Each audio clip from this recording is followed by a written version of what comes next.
Asyhadu an la ilaha illallah wa anna Muhammadan abduhu wa rasuluhu la nabiyya ba'dah. Thumma salatu wassalamu ala nabiyyina Muhammad wa ala alihi wa sahbihi ajma'in. Amma ba'd.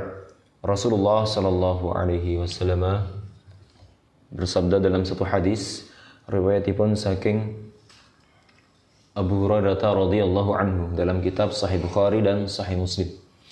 Ngendikanipun Rasul sallallahu alaihi wasallam, iyyakum wadhanna fa inna adh-dhann akdzabul hadis. Rasulullah dados ngendika dalam hadis menika, iyyakum wadhann. Iyyakum wadhann niku artinipun piyayi niku hati-hatilah atau jauhilah daripada prasangka buruk. Prasangka buruk atau praduga. Fa inna adh-dhanna, karena berprasangka menika adalah akdzabul hadis, adalah sedusta-dustanya perkataan. Makanipun ini menjadi salah satu dalil yang menurut saya sangat luar biasa.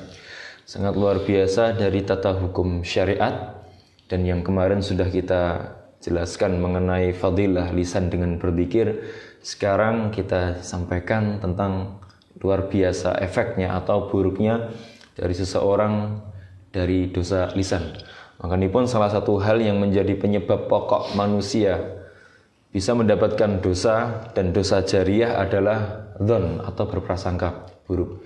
Makanya dalam hadis Rasulullah SAW dalam riwayat Sahih Bukhari dan Sahih Muslim, dalam hadisnya Abu Hurairah ngendikanipun, innal abda la yatakallamu bi kalimatin ma yatabayyanu fiha. Terus niki sebetulnya hadisnya menjadi pelengkap dengan hadis yang pertama yang berkenaan dengan prasangka buruk, dan niki bisa dijelaskan lagi dengan riwayat yang lain. Innal 'abda la yatakallamu bi kalimatin ma yatabayyanu fiha. Itu Rasulullah niku mengisahkan akan ada seorang hamba la yatakallamu, terus ngomong atau berbicara atau ngobrol atau mungkin berkata, ma yatabayyanu fiha, sehingga ketika berkata dan ngomong niku tidak pernah dipikir. Ma yatabayyanu fiha. Dados nek carane wong Jawa niku nggih becak mboten ngagem pelek nggih. Mung jeplak tok tapi mboten ngagem niku. Makanipun niki termasuk konteks yang luar biasa. Sehingga dalam tata syariat Islam niku piyayi, mungkin semua manusia niku kagungan apa? Kagungan lisan. Tetapi tidak semua niku kagungan apa? Kagungan pikiran untuk menyampaikan dan untuk meresapi dari apa yang dikatakan. Maka Rasulullah niku ngendika akan ada seorang hamba yang ketika dia berbicara mayatabayanu fiha, mboten dipikir, segajo jeplak waton ngomong. Nggih, yazilu biha finnari ab'adu ma bainal masyriqi wal maghrib. Maka sekali-kali Allah akan menapa digelincirkan teng pundi finnar, dalam neraka. Ab'adu bainal masyriqi wal maghrib, yang Allah sifatkan nerakanya niku wadai saking pucuk etan ngantos pucuk kulon. Lah makanipun niki sebetulnya konteksnya sederhana dalam hadisnya, tetapi dalam maknanya luar biasa. Bagaimana bisa?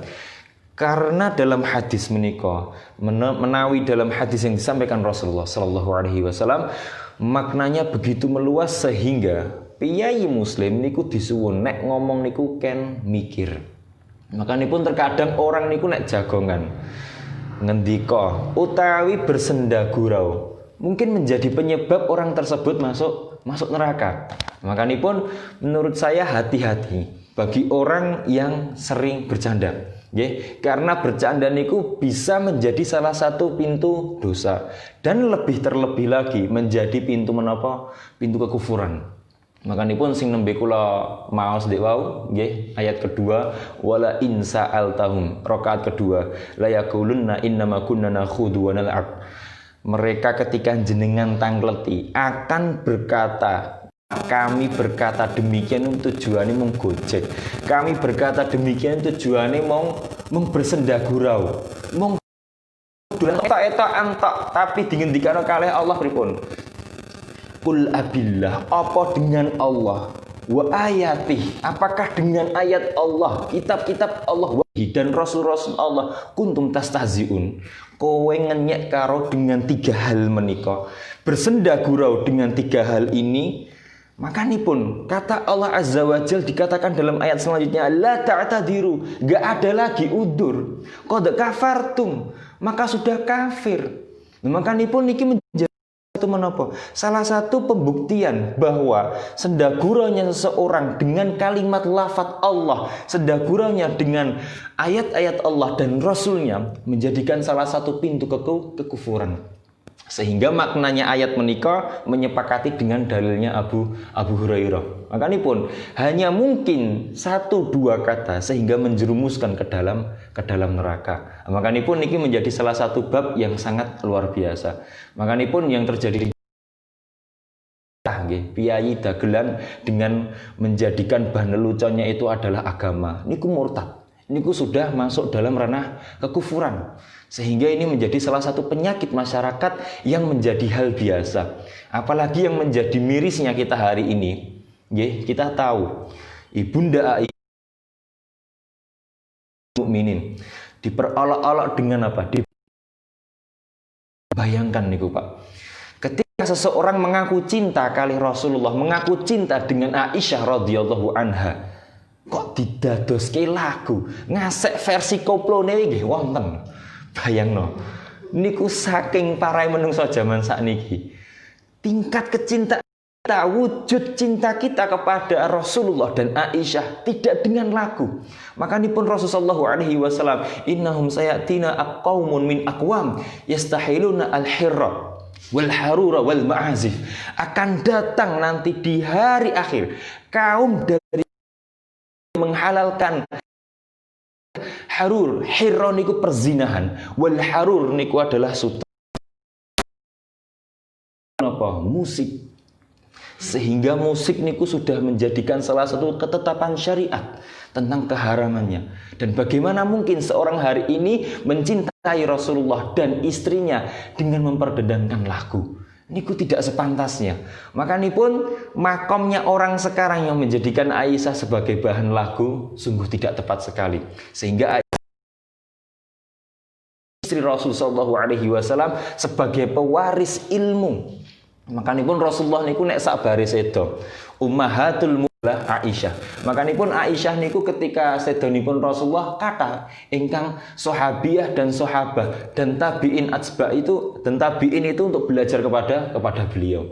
Sehingga ini menjadikan suatu ketetapan yang sangat memariskan hati kita semua. Makanipun dalam hal menikah bab tentang lisan niku sungguh sangat luar biasa. Makanipun Rasulullah SAW ngendika dalam satu hadisnya Abu Hurairah dalam riwayat Sahih Bukhari dan Sahih Muslim mengenai tentang lisan, mengenai bab tentang ghibah. Niku menarik sekali menurut saya.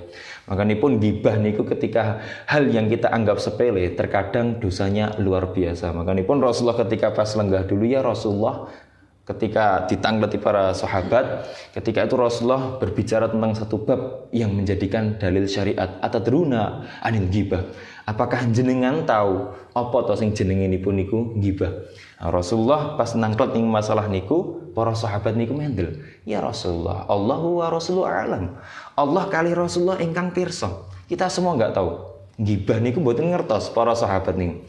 Akhirnya Rasulullah SAW ngendika, dzikraka akhaka bima yakrah. Ghibah niku adalah jenengan nyebut sederek tetanggi konco sinten mawon dari hal-hal yang mboten jenengan suka, dari hal-hal sing mboten jenengan remen. Itu yang jenengan ceritakan, itu yang jenengan omongkan, itu adalah ghibah. Lantas para sahabat niku ngendika, ya Rasulullah, in kana fi akhi ma'akul. Ya Rasulullah, umpami sing tak ngendikakno niki memang betul-betul ada di saudaraku. Yang saya tidak suka ini memang betul-betul nyata dalam tetanggaku. Bagaimana? In kana fi akhika ma taqulu faqad iktabdahu. Seandainya yang kau bicarakan itu memang nyata ada kepada saudaramu, kepada tetanggamu, kepada orang yang kau sebutkan, sesungguhnya engkau telah ghibah. Fa illam yakun fihi faqad bahattahu. Tetapi seandainya yang kau bicarakan itu tidak nyata ada padanya, sesungguhnya faqad bahattah, engkau telah membuat kedustaan yang sungguh nyata. Makanipun iki menjadikan salah satu menapa bukti bahwa dosa dari lisan niku sungguh luar biasa. Makanipun kalau lisan niku dikatakan lebih tajam dari pedang niku saestu wonten. Makanipun wonten piyayi mung gojekan, terkadang dengan sedikit obrolan niku sakit hatinya sampai mati. Makanipun terus dadine napa neng-nengan, kalih tangga kok neng-nengan. Makanipun piyayi nek kagungan lho kanca ngasek dados niku musuhan luar biasa, hidupnya sempit sekali. Makanipun memang betul berkawan dengan 1000 orang niku tidak akan merasa cukup, tetapi bermusuhan dengan 1 orang itu akan merasa banyak sekali. Makanipun hidup niku jangan sampai kita menjadikan api permusuhan. Memang betul hidup niku semua dihimpit dengan masalah, tetapi ketika hidup dimasalahkan dengan masalah kepada seseorang yang itu merupakan masalah yang tidak bisa ditolerir, maka itu menjadi pertanyaan bagaimana akhlak kita, bagaimana adab kita. Makanipun Rasulullah SAW ngendika dalam hadisnya Ibnu Umar teng riwayat Sahih Bukhari dan Sahih Muslim, ayatul munafik salasah. Enten 3 ciri-ciri wong munafik. Wa idza haddasa kadzdzaba, nek ngomong niku mesti ngapusi. Wa idza wa'ada akhlafa, nek terus berjanji mesti mengingkari.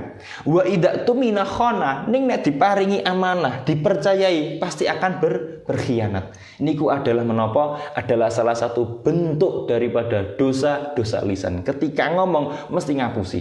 Nah, makanipun bagaimana caranya kita sebagai manusia yang bertaat kepada Allah Azza wa Jalla jangan sampai pernah membiasakan dalam hal-hal kebohongan, meskipun dengan anak kecil, meskipun dengan anak kita sendiri, untuk menghindarkan nangisnya. Maka niku menjadi salah satu bab pembiasaan. Maka niku nek kulino ngapusi pasti akan berkelanjutan.